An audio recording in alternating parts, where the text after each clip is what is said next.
د افغانستان په خوست ولایت کې ښځو د ځان لپاره بیل بازار جوړ کړی دی چې پکې ښځې دکاندارانې دي او یوازې هم ښځې ورته د سودا اخیستو لپاره ورځي.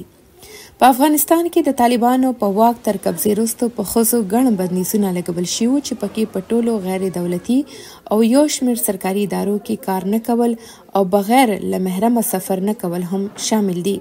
افغان میرمنې وایي چې په خوست کې د دې بازار له لارې هغوی اوس خپل ضرورتونه پوره کولی شي.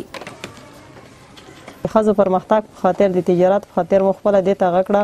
په شته تعلیم کې مو دوکاندارۍ ته مخه کړه. وظیفې مې کړې دي، وظیفې ناسې تېره شوه، دوکاندارۍ ته مې په دې مخه کړه چې نن سبا وظیفې ته دومره زمینه مساعدېږي نه. بس ښځې دغه دي چې چا تعلیم کړی په کور نستي.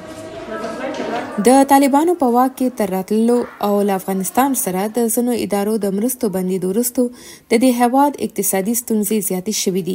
افغان میرمنې وایي چې پخوا به دوی ته په بېلابېلو ادارو، دفترونو او سالونونو کې د کار کولو اجازه وه او دوی به د خپلې کورنۍ مالي مرستې کولی شوې، خو اوس د کار نه کولو له وجې ورته ډېره ګرانه شوې ده.